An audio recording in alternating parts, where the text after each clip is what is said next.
y daremos inicio a la exposición de la palabra de Dios. Hoy estamos en Hechos, capítulo 16, de los versos del 1 al 10. Hemos estado predicando a lo largo del libro de los Hechos, en mi caso, por varios meses, y hoy llegamos a la escena justo después de una separación. Vimos recientemente que Pablo se separó de su compañero misionero Bernabé. Habían trabajado juntos en su primer viaje misionero, pero tuvieron un desacuerdo y entonces separaron sus caminos. Y justo después comienza el segundo viaje misionero, del apóstol Pablo. En este caso, él va con otro acompañante, que su nombre es Silas. ¿Vale? Entonces, en su primer viaje misionero, Pablo fue con Bernabé. En su segundo viaje misionero, Pablo lo inicia siendo acompañado de Silas. Y eso lo vemos aquí en Hechos 15. Recordemos rápidamente esa separación que hubo en Hechos 15, del 39 al 41. ¿Os acordáis que decía la Biblia? Y hubo tal desacuerdo entre ellos. ¿Entre quién? Pues entre Pablo y Bernabé, que se separaron el uno del otro. Bernabé, tomando a Marcos, navegó a Chipre, y Pablo, escogiendo a Silas, salió encomendado por los hermanos a la gracia del Señor, y pasó por Siria y Cilicia, confirmando a las iglesias. Entonces, en este capítulo 16, del 1 al 10, ¿qué tenemos? ¿No? Miremos a nuestra Biblia y fijémonos un poquito qué sucede aquí. Pues lo primero que ocurre es que Pablo y Silas llegan a unos sitios llamados Derbe y Listra y conocen a Timoteo. Eso lo vemos aquí en el verso 1, Hechos 16, 1. Después llegó a Derbe y a Listra, y he aquí había allí cierto discípulo llamado Timoteo. Ahí está, Timoteo, ¿no? En este segundo viaje misionero conocen a Timoteo. Y en segundo lugar, Timoteo se une al equipo misionero. Timoteo se une al equipo misionero y además es circuncidado. Es circuncidado por Pablo. Eso lo vemos en los versos del 2 al 3. Y daban buen testimonio de él los hermanos que estaban en Listra y en Iconio. O sea, los cristianos de la zona hablaban bien de Timoteo, tenía buen testimonio. Quiso Pablo, versículo 3, quiso Pablo que o sea, Timoteo, fuese con él, y tomándole, le circuncidó por causa de los judíos que había en aquellos lugares, porque todos sabían que su padre era griego. Entonces Timoteo se une a Pablo y se une a Silas en la misión de llevar el Evangelio, y Timoteo es circuncidado. Ahora veremos un poquito más qué significa eso. Y lo que vemos después es que las iglesias de diferentes ciudades fueron visitadas por estos hermanos, y estas iglesias iban creciendo, nos dice la palabra. Versículo 4 al 5 dice: y al pasar por las ciudades les entregaban las ordenanzas que habían acordado los apóstoles y los ancianos que estaban en Jerusalén para que las guardasen. O sea que en ese viaje las iglesias iban pasando por las iglesias que antes habían establecido en el primer viaje misionero y les enseñaban cosas, ¿no? Y las iglesias crecían. Fíjate en el verso 5. Así que las iglesias eran confirmadas en la fe y aumentaban en número cada día. Las iglesias eran confirmadas en la fe. ¿Eso qué significa? Pues que eran fortalecidas, que eran discipuladas, que se preocupaban por ellos, estos líderes, ¿no? Se aseguraban de que estaban creciendo en la fe. Eso es la verdadera confirmación cristiana, ¿no? Sabemos que hay un ritual que se llama la confirmación. Los cristianos evangélicos no hacemos nada de eso, de la confirmación. La confirmación bíblica ocurre todos los días, ¿no? Tú vas creciendo en fe, te vas fortaleciendo, vas madurando. Y después tenemos un episodio que viene justo después del verso 6 al 10, que es la visión del varón macedonio. La visión del varón macedonio. Y es cuando Pablo tiene una visión y ve a un hombre de Macedonia que le dice, pasa, ven a Macedonia y ayúdanos. Y con eso resumimos lo que tenemos en este texto. Y ahora vamos a ver, pues, de qué forma todo esto tiene que ver con nosotros, ¿no? ¿Qué aprendemos hoy de la palabra de Dios? Pues bueno, una de las cosas súper básicas, pero súper necesarias, es que los líderes, los pastores, y no solo los pastores, todos los cristianos, deben visitarse unos a otros y deben asegurarse de que cada uno de nosotros está creciendo en la fe. Ya lo dijimos la última vez. No solo los pastores pastorean, los que no son pastores, los que son simplemente, y perdonad esa expresión, simplemente, no quiere decir que sean menos, simplemente que no son pastores, los miembros de la iglesia también tienen que tener un corazón. ¿Os acordáis que dijimos?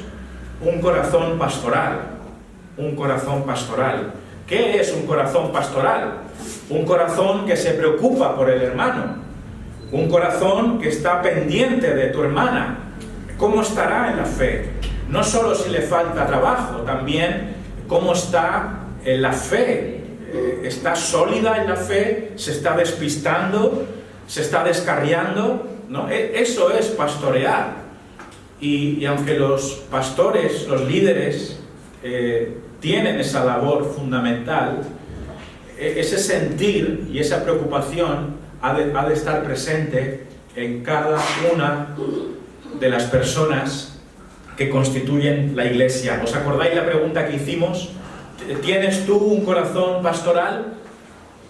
¿Sí o no? ¿Tienes tú un corazón pastoral? Pues si eres cristiano, debes tenerlo. Simplemente significa, tienes que preocuparte por tus hermanos, por su estado espiritual, no solo por su provisión física.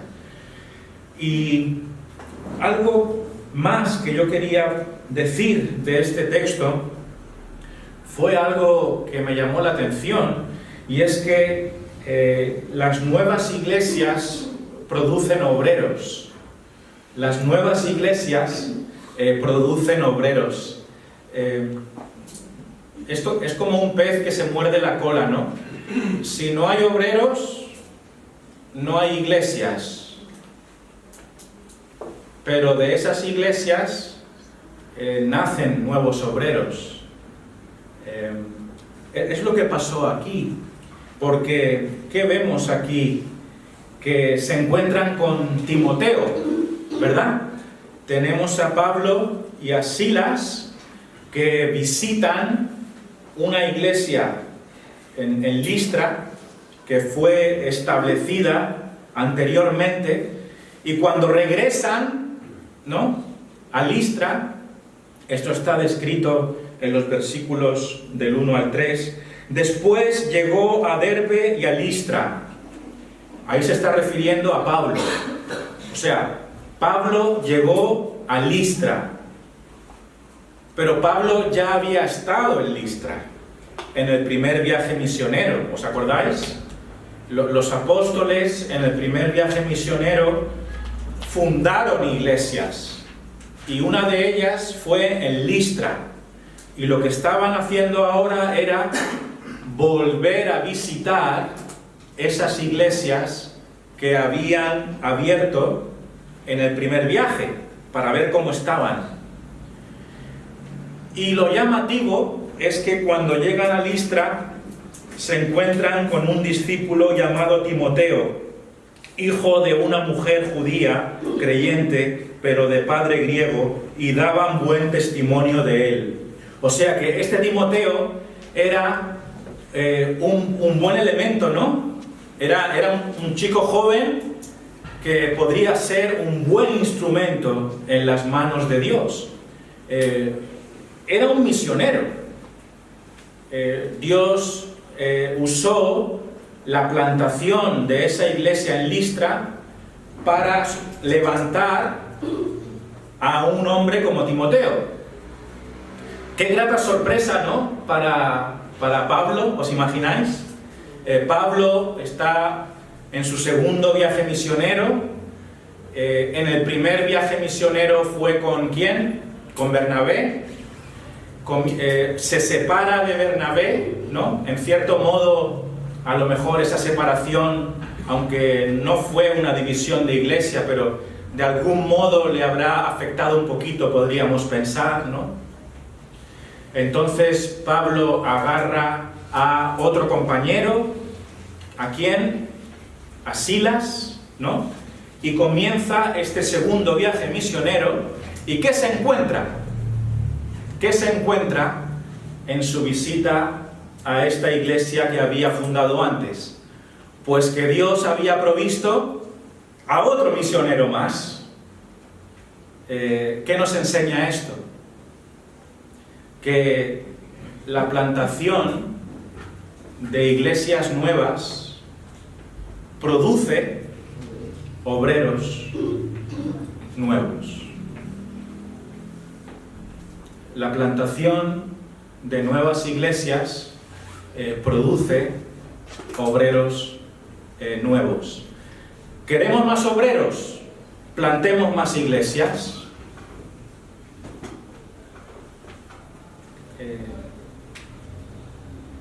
Y uno diría, bueno, es que primero necesitamos obreros para plantar iglesias. Sí, pero entonces hagámoslo, ¿no? Confiemos en que Dios va a levantar más hombres cuando abramos obras en otros lugares. Dios es bueno, Dios provee, y cuanto más para su obra. Entonces ya este equipo tiene buena pinta, ¿no? Ya no es solamente Pablo y Silas, ahora es Pablo, Silas y Timoteo. Las nuevas iglesias producen obreros. Y mi tercer punto es que los líderes deben identificar y usar a esos obreros. Los líderes tienen que identificar y utilizar a esos nuevos obreros. Porque fijaos el versículo 3 que dice: quiso Pablo que éste fuese con él. Quiso Pablo que éste, o sea, Timoteo, fuese con él. ¿Qué quería Pablo? Pues vio cualidades en Timoteo y dijo: yo quiero que este chico se una a nuestro equipo misionero porque tiene dones. Aunque fuera joven, no pasa nada. Él vio un líder aquí. Y por lo tanto, se lo llevó. Claro, la iglesia allí en Listra veía características en este chico, ¿no? Se dieron cuenta que tenía buen testimonio. Pero tuvo que ser el apóstol Pablo el que dijera: a este chico hay que utilizarlo para la obra de Dios. Y yo creo que la lección es clara para nosotros, ¿no? Y especialmente para los pastores de las iglesias. Los pastores de las iglesias tienen que tener una visión misionera. No deben querer jubilarse solos en el púlpito. Hay pastores hay iglesias que mueren junto con el pastor. Hay iglesias que mueren junto con el pastor, porque el pastor quiere tener el control, que nadie más se meta, o mete a alguien de su familia en el pastorado para controlarlo todo, y se hace viejo, y cuando se muere el pastor, casi que se muere la iglesia, porque todo giró en torno a él. Pero es que los pastores no somos los señores de la iglesia. El Señor de la iglesia es el Señor Jesucristo. Nosotros somos solamente instrumentos. Y Dios nos pone y Dios nos quita. Entonces, los pastores tienen que identificar obreros y deben darle oportunidades a los obreros para que cojan experiencia, para que prediquen con sabiduría, ¿no? Entonces, los líderes deben identificar y usar a los obreros jóvenes. Quiso Pablo que o sea, Timoteo, fuese con él. ¿Qué más vemos aquí? Hay una lección más que ya vimos en el pasado, y es lo siguiente: en la obra de Dios es más importante la unidad de la iglesia que nuestra libertad en Cristo. En la obra de Dios es más importante guardar la unidad de la iglesia que imponer nuestra propia libertad en Cristo. Voy a explicar qué quiero decir con esto.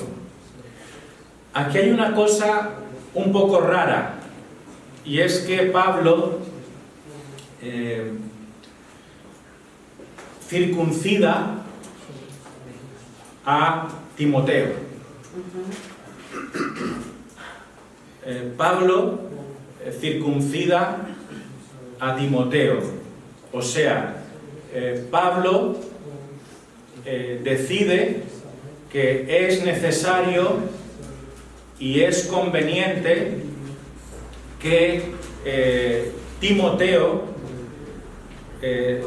se someta al ritual judío de la circuncisión,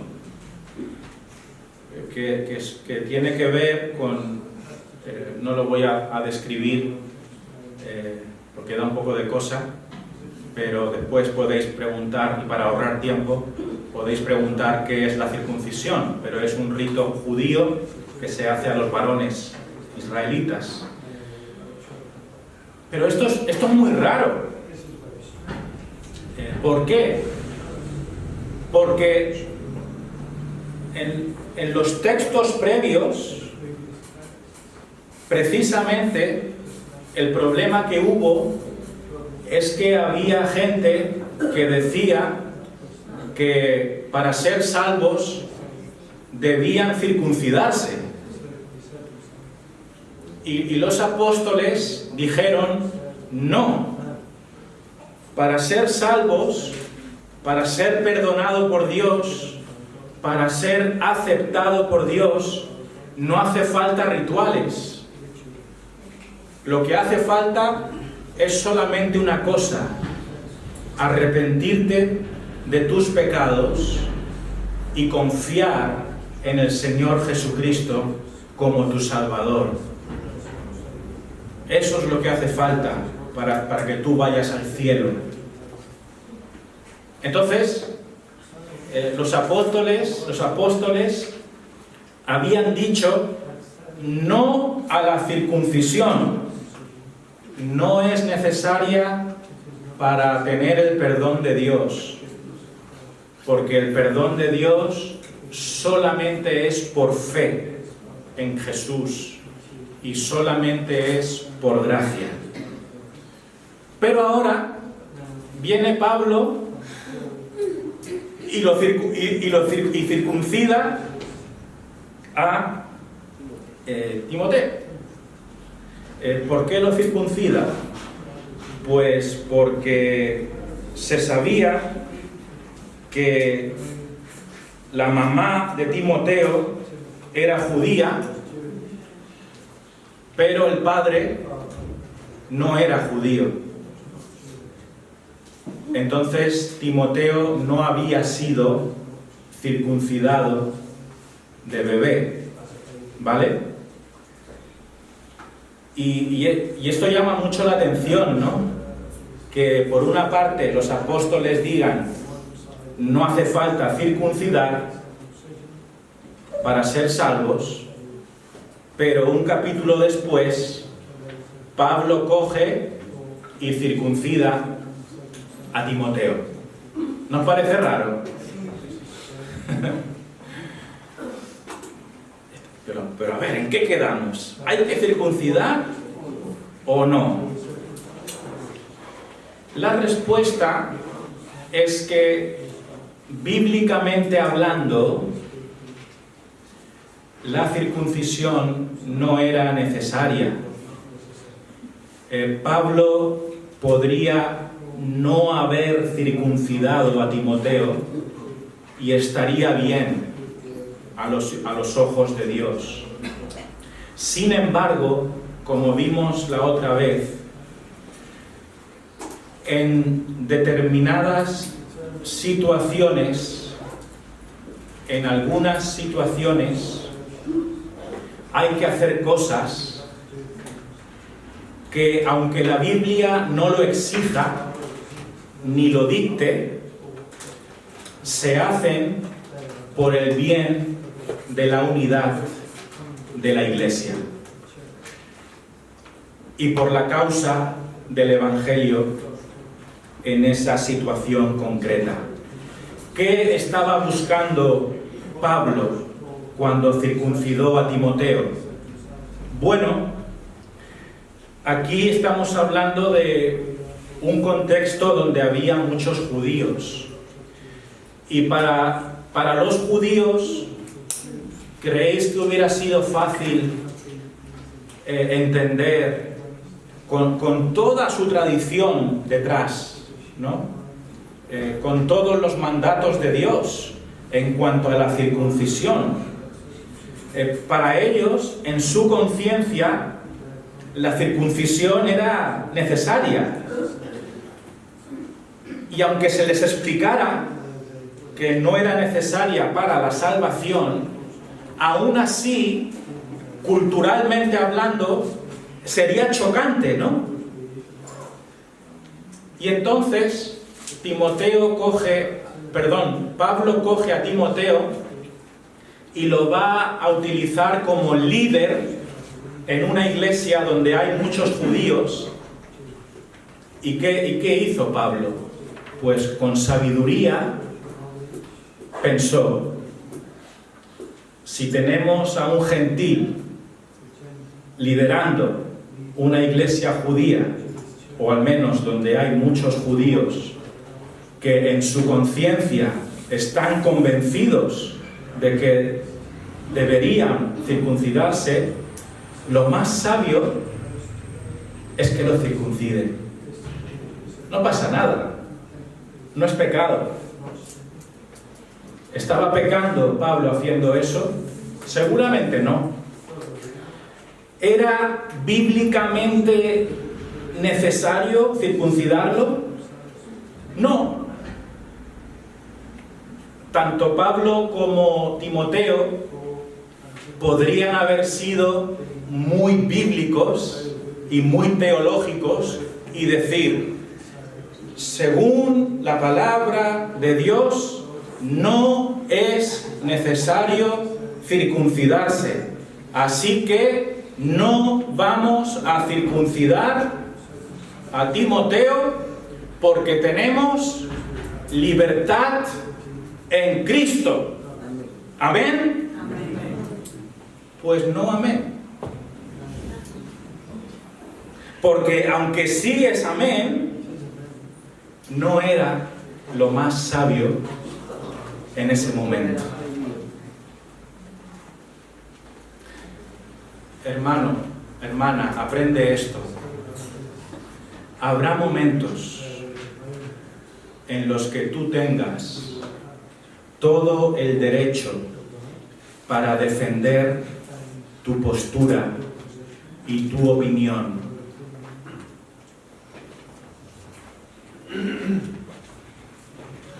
De hecho, yo creo que esas situaciones se dan a diario entre nosotros, ¿no?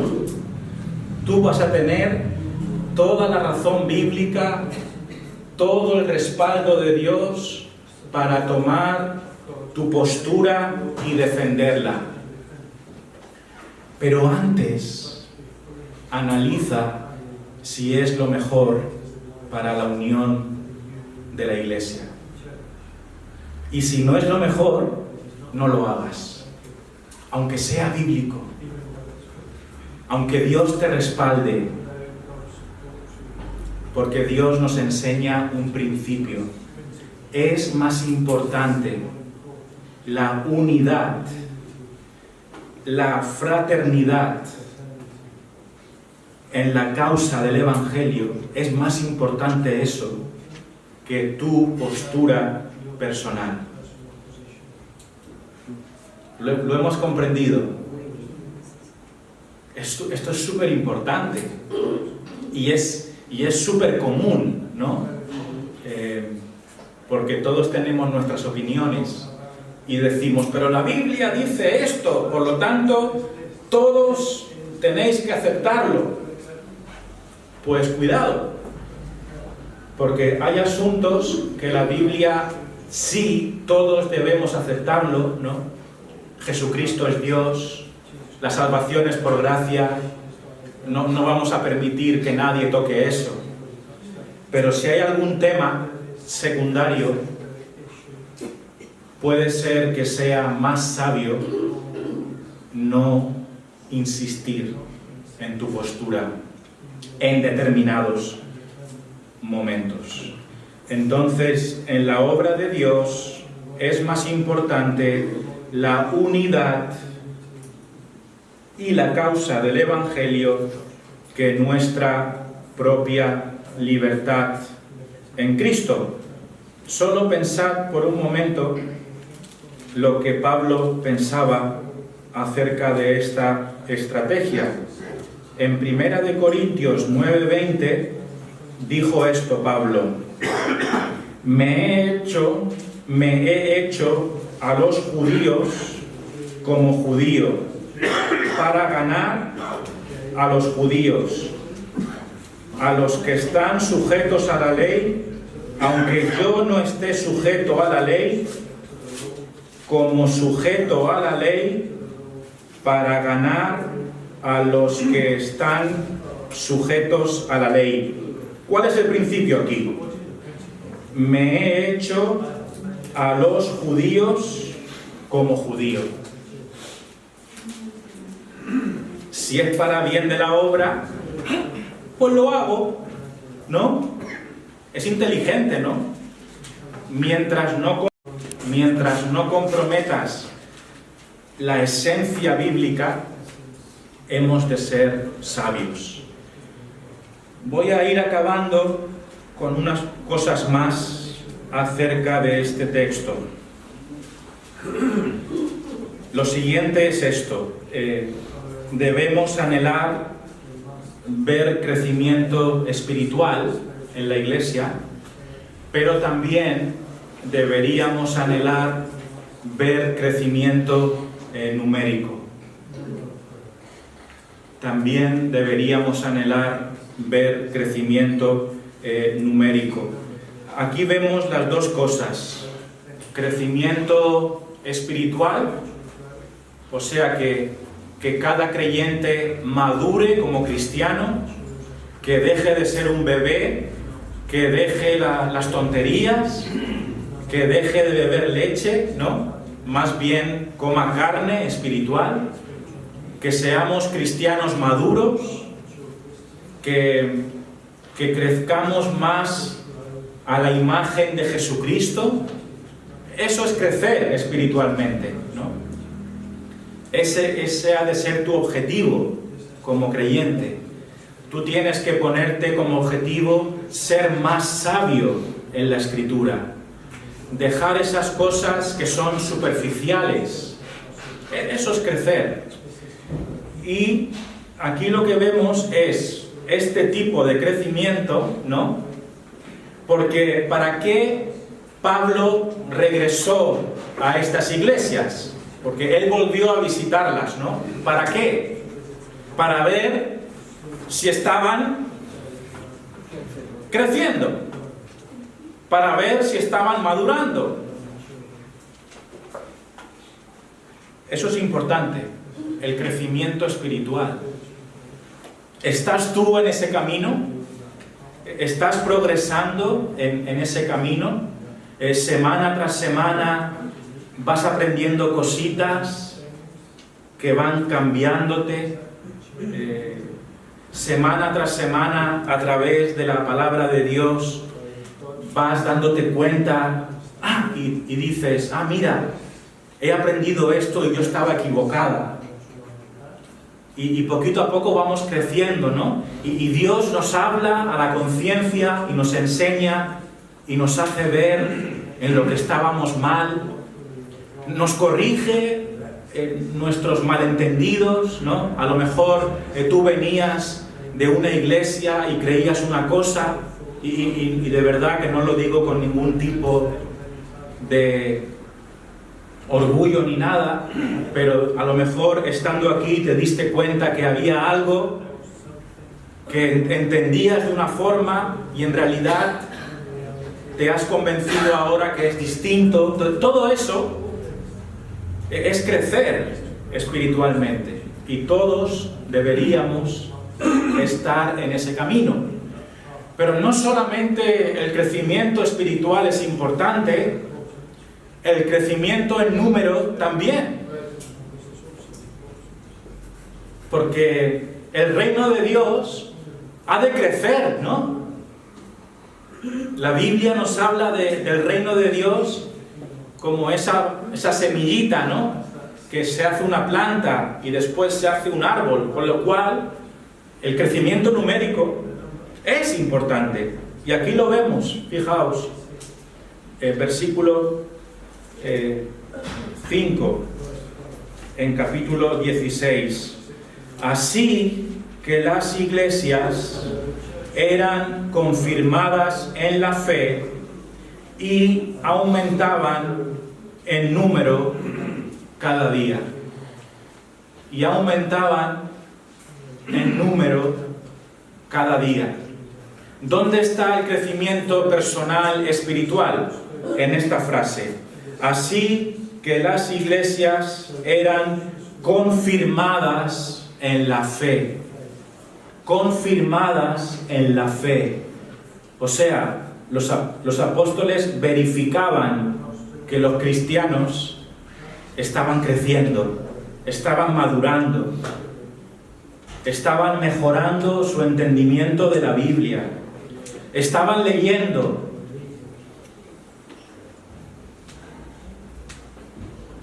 Os voy a contar un secreto. Parece que hay cristianos que no leen.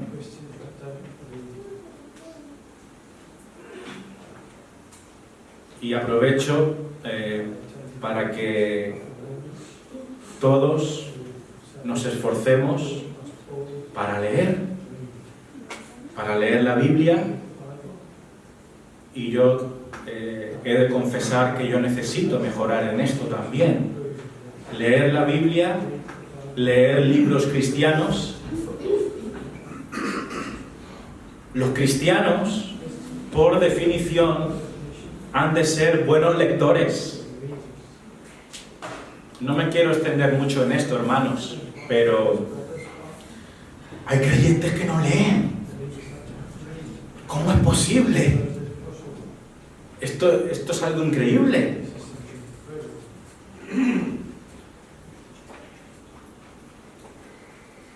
Y debemos aprender a leer. Es un cambio que ha de experimentar el cristiano, ¿no? Alguno diría, bueno, yo es que como cuando no era cristiano no tuve educación formal, nunca fui un gran lector, o esto de la Biblia es muy difícil de entender. No, los creyentes hemos de ser lectores. Y aquí está el crecimiento numérico. Y aumentaban en número cada día. Aumentaban en número cada día. Nosotros muchas veces queremos ser muy humildes, ¿no? Y decimos, somos una iglesia pequeña pero fiel. No nos importan los números. Los números no son lo más importante. Y es verdad.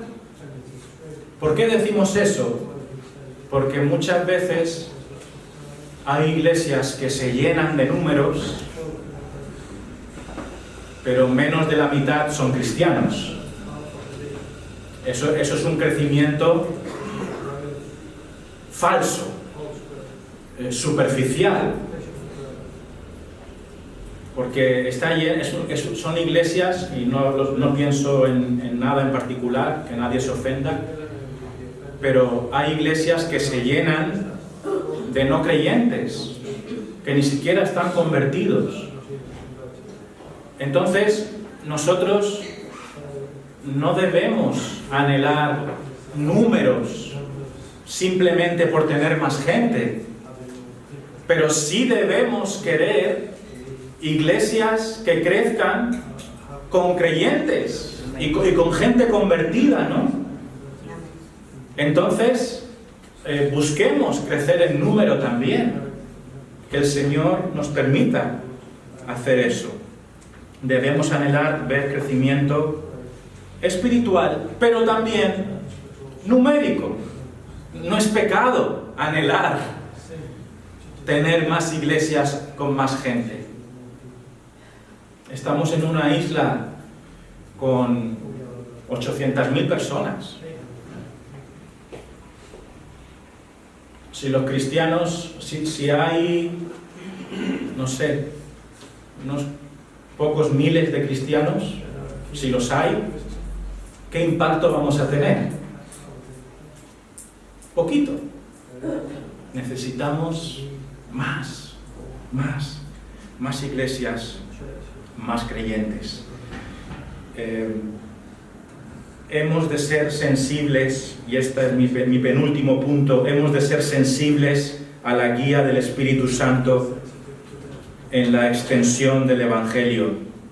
Aquí ya me meto en la visión del varón macedonio, versículo 6, y atravesando Frigia y la provincia de Galacia, les fue prohibido por el Espíritu Santo hablar la palabra en Asia, y cuando llegaron a Misia intentaron ir a Bitinia, pero el Espíritu no se los permitió. Bueno, ¿Qué pasa aquí? En pocas palabras. Pues que Pablo y su equipo misionero estaban en la zona de Turquía, ¿no? Todas estas poblaciones están en la zona de Turquía actualmente. Y ellos trataban de ir a diferentes lugares, pero el Espíritu Santo les cerraba puertas. No les permitía. ¿Por qué? Porque es Dios el que dirige su obra, ¿no? Ellos decían, vamos para allá. Y el Espíritu decía, no, allí no. Con esto aprendemos que es Dios quien dirige su obra, donde Él quiere, ¿no? Y claro, después ellos lo tuvieron fácil en cierto sentido, ¿no? ¿Por qué? Porque tuvieron una visión de un hombre macedonio. Pablo tuvo una visión, esto lo vemos en el verso 9, y se le mostró a Pablo una visión de noche. Un varón macedonio estaba en pie rogándole y diciendo, pasa a Macedonia y ayúdanos. Y entonces el equipo misionero, ¿qué hizo? Obedeció a esta visión. ¿Y hacia dónde se fueron? ¿Hacia Asia o hacia Europa?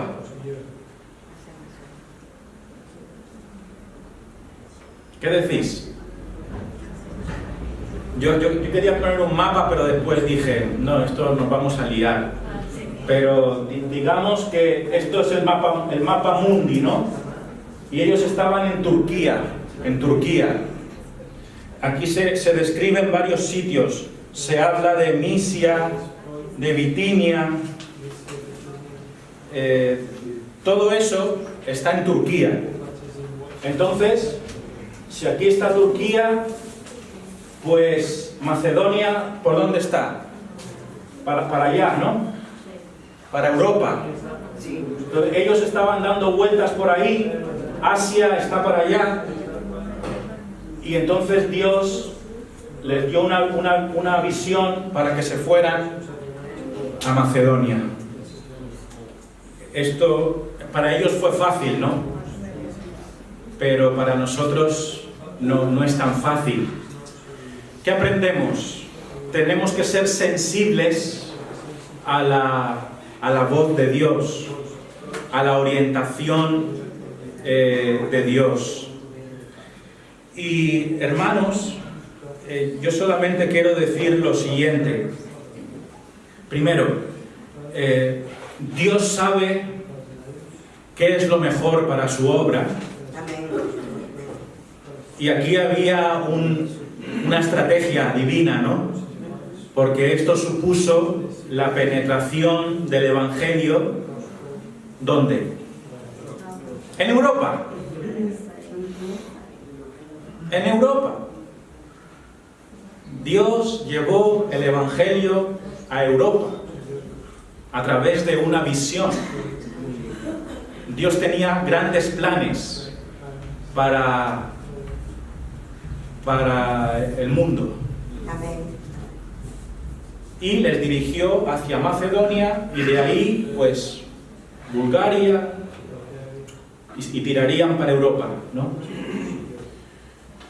Porque es Dios quien dirige su obra. ¿Y qué debemos aprender nosotros? A ser sensibles. ¿Cómo podemos ser sensibles nosotros a esa guía? A nosotros no se nos va a aparecer un varón macedonio, ¿no? Debemos orar. Señor, ¿dónde quieres que vayamos? ¿Cuándo quieres que lo hagamos? Así es como Dios actúa, ¿no? Si oramos, Él va a abrir puertas, Él va a cerrar puertas y Él nos va a guiar. También hemos de usar el sentido común bíblico. Aquí Pablo tiene a Silas y a Timoteo, o sea, está equipado para hacer misiones. Nosotros, si queremos hacer misiones, debemos tener la certeza de que contamos con obreros para poder hacerlo, ¿no? ¿Qué más? Debemos contar con el sentir de la congregación. Aquí, quieras o no, hay cierta subjetividad, ¿no? En esta escena hay cierta subjetividad, porque aunque tuvieron la visión, lo cual facilitó mucho las cosas, fijaos lo que dice el versículo 10. Cuando vio la visión, enseguida procuramos partir para Macedonia, dando por cierto que Dios nos llamaba para que les anunciásemos el Evangelio. Entonces, llegó un momento en el que este equipo misionero sintió certeza, ¿no? Dieron por cierto, de alguna forma, en este caso a través de una visión, estos misioneros sintieron que debía ser así. Nosotros también debemos llegar a ese punto, tener una certeza después de haber orado, después de pedir la opinión de la Iglesia, después de tener a los obreros listos, maduros, para tomar una decisión. Por eso no debemos precipitarnos, pero tampoco debemos dormirnos. Hemos de preguntar a la Iglesia: Iglesia, ¿vosotros veis que hagamos este proyecto? Si la Iglesia dice amén, es porque los hermanos han observado, Dios ha dado un convencimiento. Esto es importante. Oración, tener líderes y también tener convicción.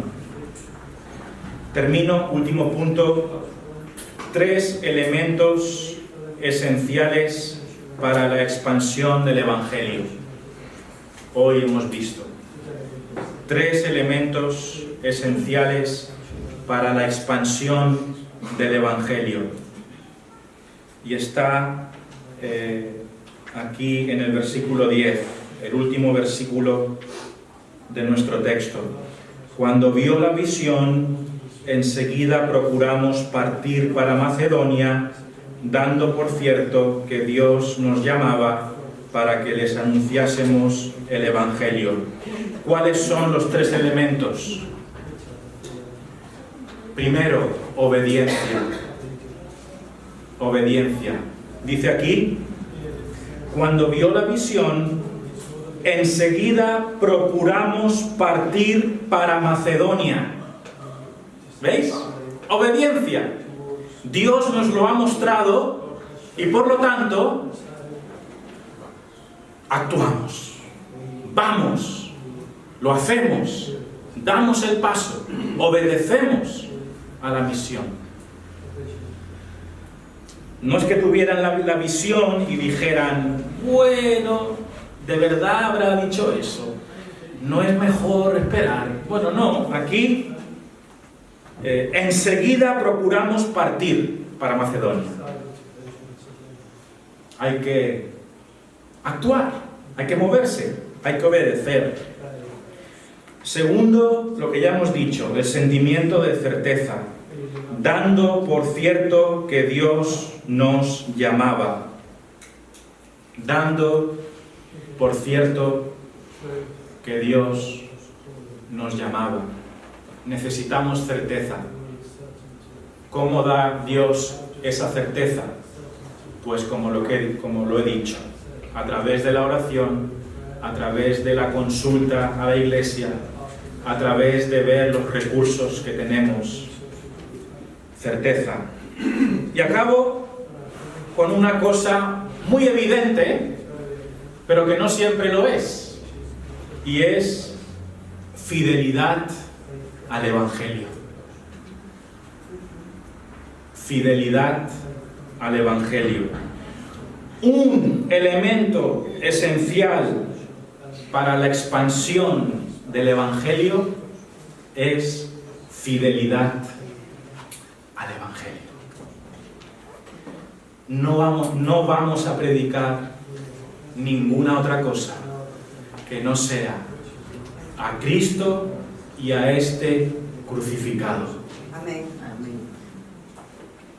No vamos a ir buscando entretenimiento, buscando técnicas, atrayendo a la gente por ser guays, por tener luces, por tener música bonita. Si tenemos música bonita, gloria a Dios. Si no la tenemos, cantaremos sin música, no pasa nada. Pero hemos de ser fieles al Evangelio. Fijaos en esto. Dios nos llamaba, ¿no? Dice aquí el autor. Lo cual es curioso, porque el autor se mete en el equipo misionero. Eso lo dejaremos para otro día. Dios nos llamaba. Habla en primera persona. ¿Para qué? Para que les anunciásemos el Evangelio. Esto es la misión de la Iglesia. Esto es lo que nos apasiona. Esto es lo que nos mueve. Anunciar el Evangelio de Cristo Jesús. Obediencia al llamado, sentimiento de certeza y fidelidad al Evangelio. Qué bonito es ver esta iglesia donde ya faltan sillas, ¿no? Amén. ¿Quién ha hecho esto? El Señor. ¿Y cómo lo ha hecho? A través de la fidelidad al Evangelio. No a través de otras cosas. Fidelidad al Evangelio. Amén.